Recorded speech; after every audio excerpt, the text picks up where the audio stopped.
Hello बच्चों, आज हम पढ़ेंगे एंथैल्पी। आज तक हमने कई सारे टॉपिक्स इस थर्मोडायनेमिक्स चैप्टर में पढ़ चुके हैं। आज हम पढ़ेंगे एंथैल्पी क्या होता है। इससे पहले हमने इंटरनल एनर्जी पढ़े, वर्क पढ़े, हीट पढ़े, लेकिन इस तरह का है कि जो एंथैल्पी दूसरा एक क्या है ना, थर्मोडायनेमिक फंक्शन है। तो इसीलिए मैं हूं डॉक्टर प्रदीप जेना और मेरे चैनल का नाम है केमिस्ट्री वाला डॉक्टर प्रदीप जेना। इसको लाइक और सब्सक्राइब करना नहीं भूलना है। आइए हम स्टार्ट करते हैं। एंथैल्पी बच्चे क्या होता है, व्हाट इज एंथैल्पी? अगर हमारे कोई सवाल करता है हमें कि एंथैल्पी क्या होता है, तो हमारे दिमाग में क्या होता है, जैसे पत्थर लगता है। लगता है नहीं लगता है? लगता है। सोच में बच्चे पड़ जाते हैं कि भाई एंथैल्पी क्या होता है। बच्चे देखो, एंथैल्पी का एक वेरी इजी मीनिंग जो होता है जे कि एनर्जी। क्या है? एनर्जी। एंथैल्पी का मतलब है एनर्जी है। तो बच्चे देखो, एनर्जी जब हम थर्मोडायनेमिक्स पढ़ते हैं तो एनर्जी एक मेन मुद्दा है इसकी। समझ पा रहे? तो कहता है एंथैल्पी का जो डेफिनेशन है वो कहता है it is the heat content at constant pressure. Heat content at constant pressure. Clear? और इसको हम H से रिप्रेजेंट करते हैं। Heat content at constant pressure है और इसको हमने क्या करते हैं ना, H से रिप्रेजेंट करते हैं। समझ पाए? सो हीट कंटेंट का मतलब है कि अगर मैं ध्यान से देखो, एक सिस्टम है, अगर इसके अंदर कोई ना कोई केमिकल प्रोसेस हो रहा है, लेकिन जब केमिकल प्रोसेस हो रहा है, लेकिन उस कंडीशन में क्या होता है ना, जो क्या होता है ना, कांस्टेंट प्रेशर में जो हीट का कंटेंट, हीट क्या है? फॉर्म ऑफ एनर्जी है। तो हीट कंटेंट कब है ना, कांस्टेंट प्रेशर। प्रेशर यहां पे कांस्टेंट है। आप कह सकते हो कि एटमॉस्फेरिक प्रेशर है या कांस्टेंट है। तो उस कंडीशन में जो प्रेशर को कांस्टेंट करने के बाद जो सिस्टम का हीट कंटेंट होती है, उसी को कहते हैं एंथैल्पी। क्लियर? एक दूसरा डेफिनेशन अगर मैं आपको बता दूं, क्योंकि ये होता है H is equal to U plus PV, या इसको दूसरा डेफिनेशन हम कह सकते हैं ना, sum of internal energy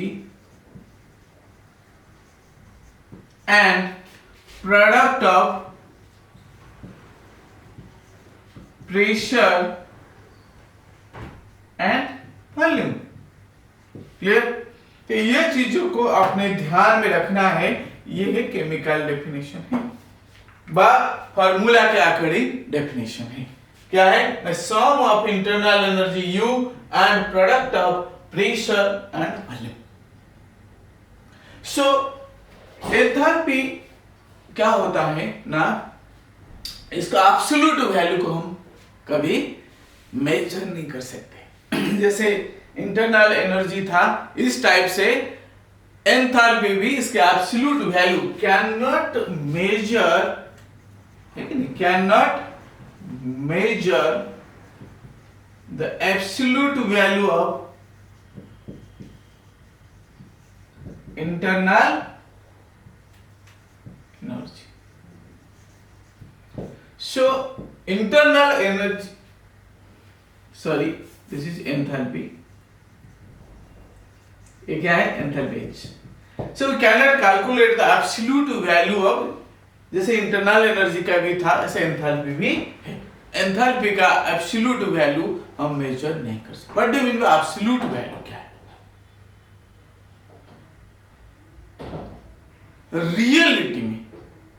reality में कितनी इसके पास अभी तक एनर्जी है कि नहीं? That is impossible. वो कहता है वी कैन मेजर, है कि नहीं, change in enthalpy. We can measure the change in enthalpy.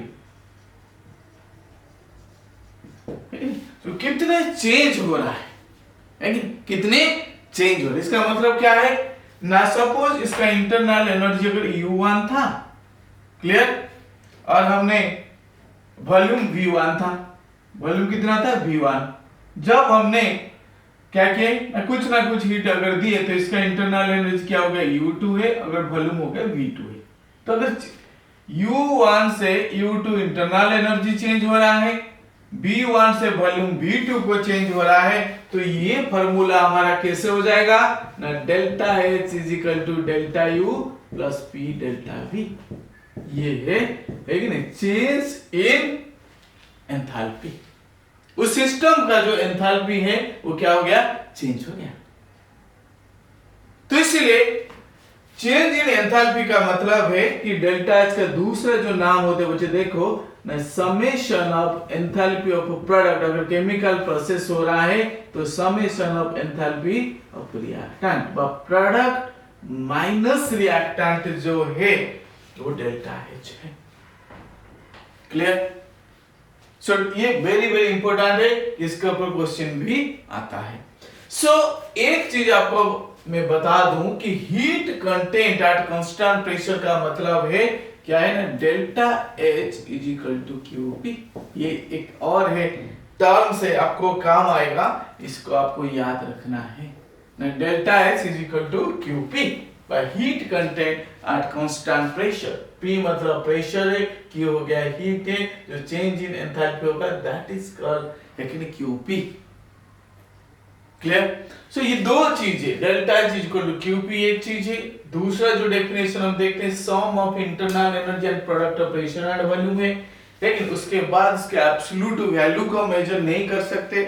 आइए कुछ और पॉइंट्स को इसके बारे में हम देखेंगे ना, क्या है ना, ये स्टेट फंक्शन है। इंटरनल एनर्जी, सॉरी बार बार मुझे इंटरनल एनर्जी आ जाता है क्योंकि लिंक है दोनों, तो इसलिए एंथैल्पी जो है स्टेट फंक्शन है। लेकिन क्या है, स्टेट फंक्शन। स्टेट फंक्शन क्या होता है ना, जो स्टेट के ऊपर डिपेंड करता है। जो पाथ फंक्शन क्या होता है ना, वर्क एंड हीट जो है वो पाथ फंक्शन है, वो पाथ के ऊपर डिपेंड करते हैं। बट एक एंथैल्पी जो है वो एक स्टेट फंक्शन है। क्लियर? अब हम देखते हैं कि ये एक्सटेंसिव प्रॉपर्टी है। क्या है एक्सटेंसिव? अब देखो एक नंबर पॉइंट है, ये है दूसरा पॉइंट है, तीसरा पॉइंट है कि नहीं, ये है फोर्थ पॉइंट है, ये फिफ्थ पॉइंट है। Point wise you can remember. Extensive का मतलब बच्चे होता है कि ऑलरेडी हमने पढ़ चुके। अगर आपको नहीं पता है, पहली बार इस वीडियो को देख रहे हो, तो आप जरूर प्रीवियस वीडियो को जाइए कि प्रॉपर्टीज जो एक्सटेंसिव क्या है, इंटेंसिव क्या है, ये सारे आपको पता लगेगा। सो यहाँ पे हम देखते हैं कि एक्सटेंसिव मतलब जो क्वांटिटी से रिलेटेड है, जिसको हम मेजर कर सकते हैं, वो है एक्सटेंसिव। अब हम देखते हैं कि साइक्लिक प्रोसेस के लिए, साइक्लिक प्रोसेस क्या होता है ना, डेल्टा एच जीरो हो जाएगा। साइक्लिक प्रोसेस के लिए डेल्टा एच जीरो, क्योंकि साइक्लिक में क्या होते हैं, इनिशियल और फाइनल स्टेट जो है वो सेम होने की वजह से वहां पे क्या हो जाएगा ना, ये कितना होगा ना, जीरो हो जाएगा। और 8 नंबर पॉइंट में हम देखते हैं कि अगर एक्सोथर्मिक है, मतलब हीट रिलीज हो रहे, तो डेल्टा एच कितना होगा, नेगेटिव। अगर एंडोथर्मिक है तो डेल्टा एच कितना होगा ना, पॉजिटिव। क्लियर? सो कोई भी सिस्टम है, उसका अगर हीट रिलीज हो रहा है तो ये हो जाएगा negative, exothermic.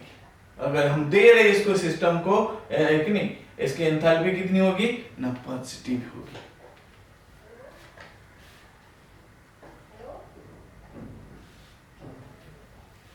So what is enthalpy?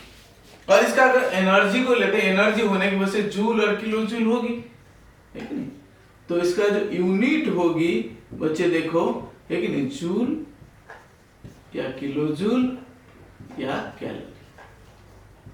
Energy का जो टर्म है उससे हम इसको मेजर कर सकते हैं। समझ पाए?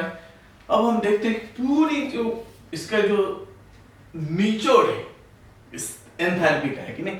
हमने कितने पढ़े थे, 9 पॉइंट्स है इसमें। एक 10 पॉइंट जो ओवरऑल में बता दूं आपको, वो क्या है ना, 10 पॉइंट्स।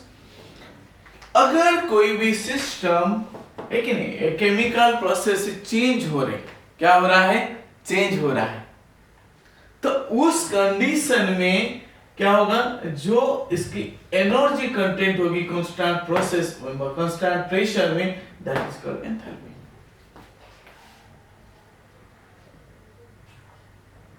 समझे? When a system undergo a chemical change at a constant pressure, its thermodynamic function is enthalpy. मैं लिख देता हूं यहां पे, when a system undergo a chemical change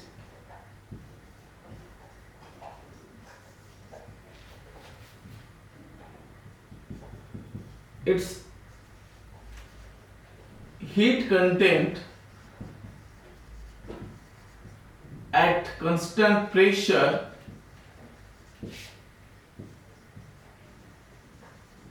is its thermodynamic function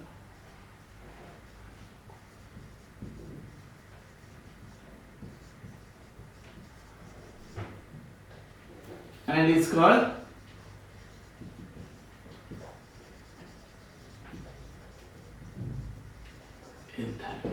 clear? तो ये 10 पॉइंट्स है एंथैल्पी के बारे में, जो 10 पॉइंट्स है वेरी इंपॉर्टेंट है। जो नेक्स्ट वीडियो बच्चा हमारी होगी वो होगी डेरिवेशन है, जो कि 100% इंपॉर्टेंट है इस चैप्टर के लिए, तो इसको मिस नहीं करना है, अगला वीडियो को देखना मिस नहीं करना है। तो इसीलिए और चैनल को सब्सक्राइब और लाइक और शेयर करना भी नहीं भूलना है। God bless you all, thank you.